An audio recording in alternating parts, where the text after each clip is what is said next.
So, Brian, you are back in the Emmy race for your work on the pilot of The Marvelous Mrs. Maisel. It's one of 14 nominations that the show received overall. Like I said, you edited the pilot of this, so the responsibility is all on your shoulders for making it work editorially. What would you say was the biggest challenge you faced for your work on this episode?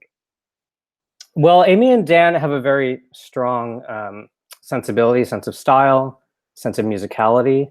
So that was very clear. And it was in the way that it was shot, the way that David Mullen designed the shots. So and the acting was great. So for me, it was really just about not screwing up what was what was given to me, which was a very precise, beautifully rhythmic sort of choreography between dialogue and sound and rhythm. It became challenging in the scenes where she's actually doing stand-up, where Miriam, well, really the climactic scene when she gets on stage and you can't really tell whether she's having a breakdown or doing a comedy routine because it's something in between. And being right on that fine line between something really wild and something that, that has comic timing and where the jokes land was really challenging and really fun because you want to feel the way that the audience feels looking at her, which is like not being sure if it's a put on or not. It could be shtick. So you have to play it first as awkwardness, and then it has to transition into a kind of magic where, like great comedy, it's wild, the way that the audience responds. And their audio has to be genuine, like too big a laugh that's not earned for the joke is going to make it feel forced. Too small a laugh isn't going to push the narrative in the right direction. So it's about, it's a combination of choosing her great takes, being in the right shot size, knowing when to show the room, when to not show the room, using the toilet and the bathroom door as punctuation, which then she uses in her act. So there's a lot of elements going on all around the room. The extras, her, sound design. Mm-hmm. Well, that brings up an interesting point about the show itself, which is that it's a comedy that exists on two different comedic levels. Because on the one hand, there's the comedy of the everyday life and what Midge Maisel is going through with her divorce and having to move back in with her parents and all this other stuff. Yeah. But then there's also the comedy of the stand-up that she's doing. So, I mean, how do you, I guess, in a sense, blend those two together, or do you approach it in different ways? No, I mean, it's all one of a piece. I mean, Rachel's performance is so consistent. The thing is, this is a woman she's a natural comedian. Like it's sort of her gift. I mean, that's the reason that the show begins with her wedding speech is because that is a stand-up routine. It's as if she naturally will command a room, even as unconventional as it is for the wife to give a speech at her own wedding, which she says at the very beginning. She's got to do it because she's got the chops, and she uses her voice as her power. So that's how the show starts, and that's how the show ends. Is where she, it's almost like she needs validation from that audience at the club after Joel leaves her to give her the the juju that she needs, because she thrives off of an audience, and even though she's not trained at that point in the series. It's showing you that she's going to have a real intimate relationship with a crowd, so it's all one of a piece. Mm-hmm. And the show itself does exist in this kind of interesting universe. I mean, it's very kind of screwball comedy. There's a lot of pathos to it as well. Were there certain films or shows or things like that you look to for inspiration in terms of trying to find the right tonal balance or the right pace or anything like that? I mean, I think of Audrey Hepburn. I mean, it's a really interesting, diverse bunch of influences. I think of Joan Rivers. I think of Audrey Hepburn. I think of, like Funny Face, for instance, and the color and the swirl and the musicality of that movie.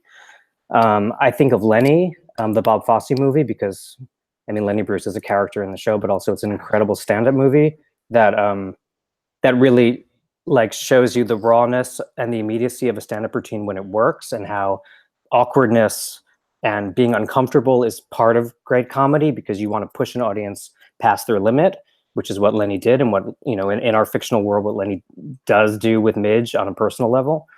So, you think about all those things. I thought a lot about Joan Rivers when I read the script.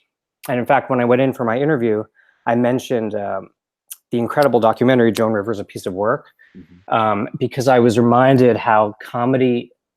I mean, this is what something that demystified comedy for me in that movie. The idea that she had a file cabinet full of jokes. She would think of a joke, she would alphabetize it and put it in a file cabinet, like a library card cabinet.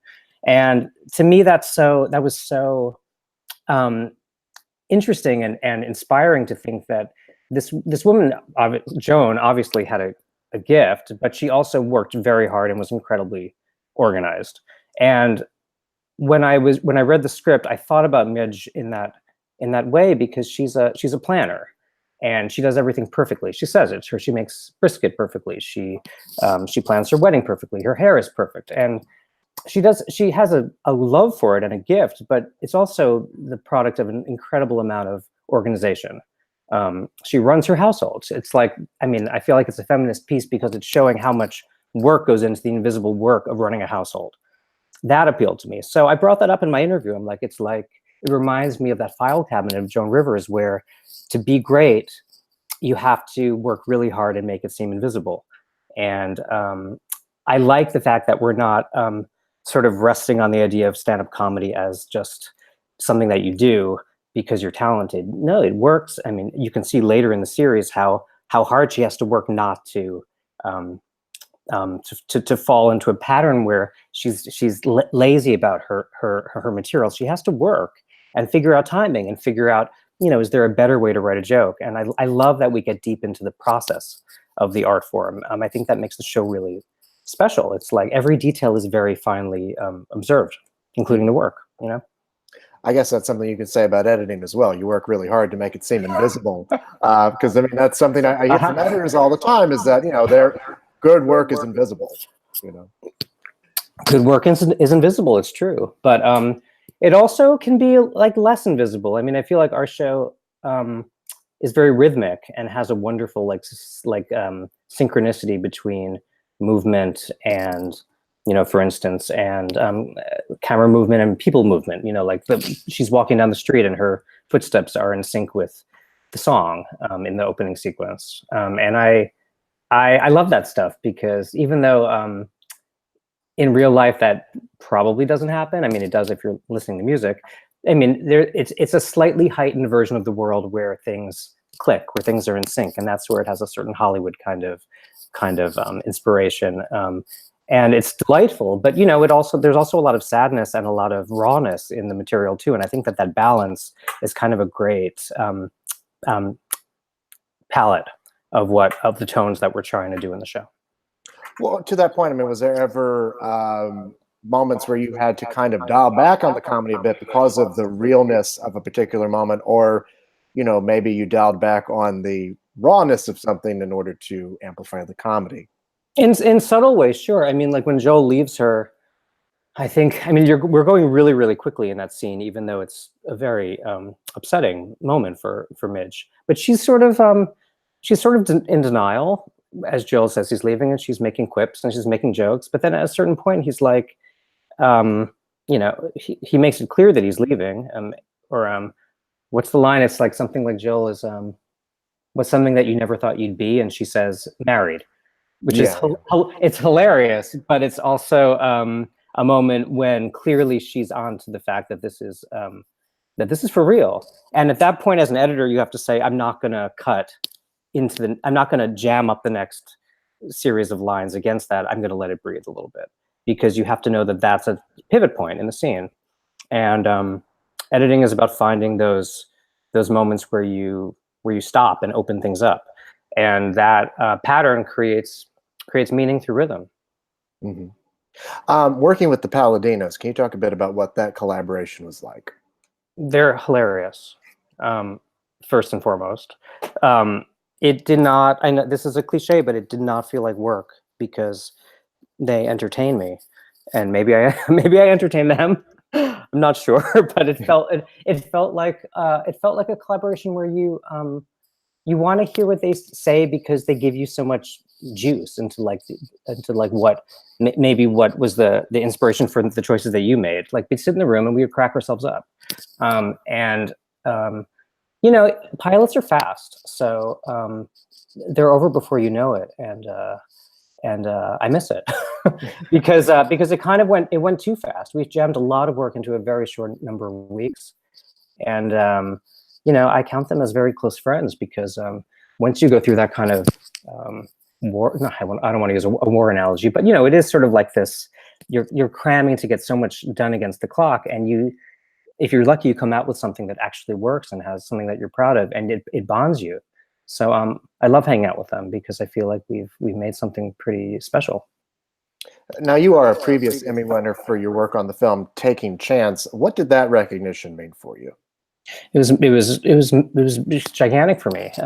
It really, I mean, the thing is that I'm basically a film editor. I work on movies most of the time. That movie was directed by Ross Katz, who's a dear friend of mine, and produced 2 or 3 movies that I had edited.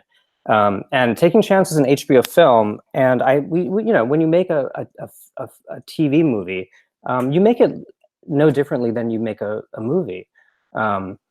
So for me, like to get an Emmy was almost so foreign to me because I didn't think of myself as someone who worked in television. So I was even more overwhelmed by like wow, like the "you like me, you really like me" thing. It's like it's like I didn't ask and yet I received, and it was like kind of it was a shock, and it was and I was happy for Lee Percy, who won the award with me, who did a beautiful job on the film. And you get up there, and all the cliches are true. Like it feels too fast. You forget what you're going to say. You don't want to trip, and you want to relive it. Right. Well, maybe you'll get a chance to this year. So,